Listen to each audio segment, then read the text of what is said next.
ভাই একদিক দিয়ে এমনি শাকিব খানের নতুন মুভি তুফান পুরা বাংলাদেশ ফাটাই দিতেছে, একদম এপার বাংলা ওপার বাংলা ফাটাই দিতেছে। ঠিক এই টাইমে শাকিব খান আবার নতুন মুভির ট্রেলার নিয়ে হাজির হয়েছে। দরদ মুভি, দরদ মুভির ট্রেলার বেরিয়েছে। আসেন দেখি কেমন হয়েছে দরদ মুভির ট্রেলার।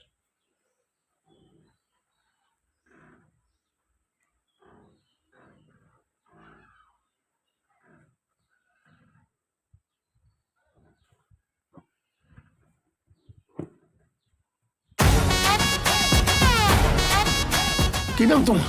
দুলু মিয়া। সুপার।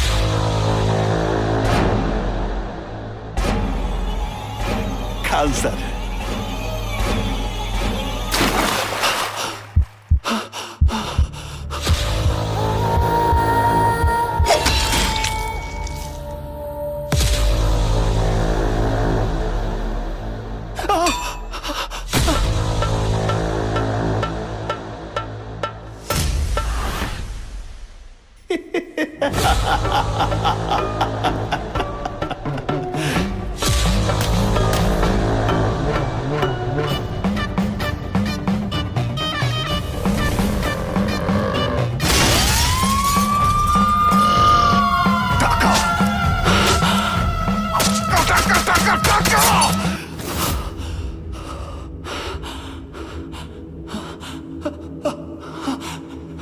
রক্ত।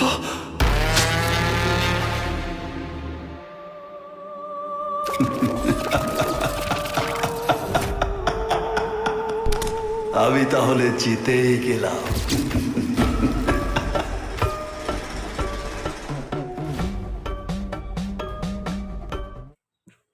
ওরে ভাই রে ভাই, 1 মিনিট 6 সেকেন্ডের ট্রেলারে এটা কি ছিল? মানে শাকিব খান ভাই এবার যা শুরু করছে, ঠিক আছে, এমনি তুফান মুভি দিয়ে এই ঈদ পুরা একদম ফাড়াই দিছে ডাইরেক্ট একদম। আর এই দর্শকরা হলে পর্যন্ত জায়গা পায় না। আর এই সময়, ঠিক এই সময় দরদ মুভির ট্রেলার বের মানে টিজার বেরোলো 1 মিনিট 6 সেকেন্ডে। ভাই কি এটা!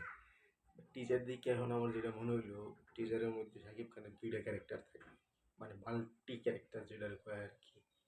মানে সে স্বাভাবিকই থাকে কিন্তু হঠাৎ করে একটু সাইকো টাইপের হয়ে যায়, আর হয়ে যায় সে কোন সময় ক্যামেরা নেয় নিজেও জানে না। এখন দেখি কি হয় নরেন্দ্র মামুনের নতুন মুভির টিজারে। আমার কাছে যেটা মনে হয় যে আহ, এটা এটাও চলবে মোটামুটি, কিন্তু তুফান যেরকম কেজিএফ টাইপের একটা হিট দিছে আমাকে, ওই এটা দিতে পারবো না। এটা অন্য ধরনের একটা মুভি, সাইকো ফিকশন মুভি। দেখি সামনে ট্রেলার আসলে বোঝা যাবে।